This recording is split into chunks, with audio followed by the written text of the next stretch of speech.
కర్కాటక రాశి వారి యొక్క వారఫలాల గురించి తెలుసుకుందాం. 25 జనవరి 2026 ఆదివారం నుంచి 31 జనవరి 2026 శనివారం వరకు కర్కాటక రాశి వారి యొక్క గ్రహగతుల ఆధారంగా వారఫలాలు మనం చూసుకున్నట్లయితే ద్వితీయ కేతువు, సప్తమ స్థితిలో రవి బుధ శుక్ర కుజుల సంచారం, అష్టమ రాహు, భాగ్యస్థిత చంద్రశనుల సంచారం, ద్వాదశలో బృహస్పతి యొక్క సంచారం. ఇక కర్కాటక రాశి వారికి 12వ ఇంట్లో బృహస్పతి, సప్తమంలో 4 గ్రహాల ప్రభావంతో తొందరపడి ఏ నిర్ణయం తీసుకోకండి. ఆర్థిక విషయాల్లో కాస్త జాగ్రత్తలు పాటించండి.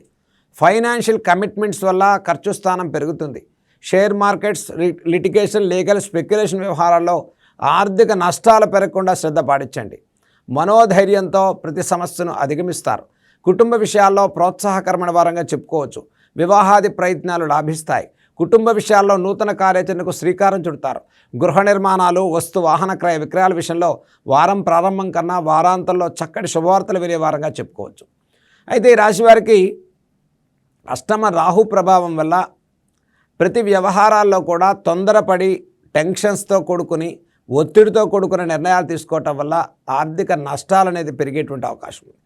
కర్కాటక రాశి వారికి ముందుగా అష్టమ రాహుదోష నివారణకు స్పాట్ డెసిషన్ అనేది ఏదైతే ఉందో వెంటనే నిర్ణయం తీసుకోవడం నష్టానికి గురి చేసే అవకాశం ఉంది. కాబట్టి ఏదైనా ఒక కార్యక్రమం చేసేటప్పుడు కొంత సమయాన్ని తీసుకుని ముందుకెళ్ళండి. సప్తమ రవిబుధుల సంచారం వల్ల ఆత్మస్థైర్యం పెరుగుతుంది. మీరు జీవిత భాగస్వామించి సహాయ సహకారాలు పెరుగుతాయి. శుక్రకుజుల యొక్క సంచారం సప్తమ స్థితిలో ఉండటం వల్ల నూతన అవకాశాలు దొరికేటువంటి పరిస్థితులు గోచరిస్తూ ఉన్నాయి. ఉద్యోగ ప్రయత్నాలు చేసే వారికి అవకాశాలు దొరుకుతాయి. ఉద్యోగ మార్పులు, ఉద్యోగ బదిలీల వారికి సానుకూలంగా ఉంది.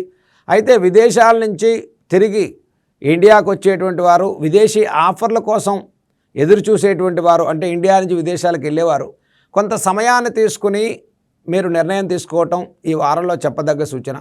ఎందుకంటే అష్టమ రాహు ప్రభావం వల్ల ఏదో మంచి జరుగుతుందనేటువంటి ఒక ఆలోచనతో తీసుకునే ప్రతి నిర్ణయంలో కొంత ఆలస్యం, అనుకున్న కార్యక్రమం సఫలీకృతం కాలేకపోవటం, అనుకున్న ఉద్యోగాల్లో కొంత ఆలస్యం, ఒత్తిడి భారం పెరిగేటువంటి అవకాశాలు గోచరిస్తున్నాయి.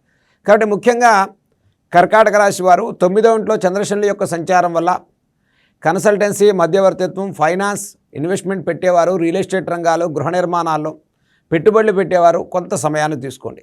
ఆర్థికపరమైన విషయాల్లో సహాయ సహకారాలు కలుగుతాయి. అష్టమ రాహు ప్రభావం వల్ల ప్రయాణాల విషయాల్లో శ్రద్ధ పాటించండి. ద్వాదశ బృహస్పతి సంచారం వల్ల విద్యార్థులకు సానుకూలంగా ఉంది. ప్రోత్సాహకరమైన ఫలితాలు సాధించుకుంటారు. విద్యా ఉత్తీర్ణత కలుగుతుంది. నూతన అవకాశాల కోసం ఎదురు చూసేవారికి ఉద్యోగ అవకాశాలు లాభిస్తాయి. అలాగే దీర్ఘకాలిక సమస్యల నుంచి ఉపశమనం పొందుతారు.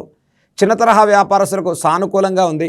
వ్యాపారపరమైన మార్పులు చేర్పుల విషయంలో కొంత సమయం తీసుకోవటం ఈ రాశి వారికి చెప్పదగ్గ సూచన. ఇక కర్కాటక రాశి వారు ముఖ్యంగా ఈ వారంలో చేసుకోదగ్గ పరిహారాల గురించి చూసుకున్నట్లయితే ముఖ్యంగా అష్టమ రాహు దోష నివారణకు దుర్గా సప్తశ్లోకి స్తోత్రాలు ప్రతిరోజు చదువుకోండి. కాలభైరవ అష్టకాన్ని సాయంత్రం పూట కర్కాటక రాశి వారు చదువుకోవటం, విశేషంగా సోమవారం రోజు శివాలయ దర్శనం, ఆవునేయి దీపం పరమేశ్వరుడి సన్నిధిలో వెలిగించడం, పంచాక్షరి నామాన్ని జపం చేసుకోవటం, వల్లీ దేవసేన సమేత శ్రీ సుబ్రహ్మణ్య కరావలంబ స్తోత్రాన్ని మంగళవారంలో చదువుకోవటం కూడా ఈ రాశివారికి అన్నింటా శుభప్రదమైన ఫలితాలను ఇస్తుంది. మనోధైర్యంతో ప్రతి సమస్యను అధిగమించి విజయాలు సాధించుకునే వారంగా కర్కాటక రాశి వారికి ఈ వారం మనం చెప్పుకోవచ్చు.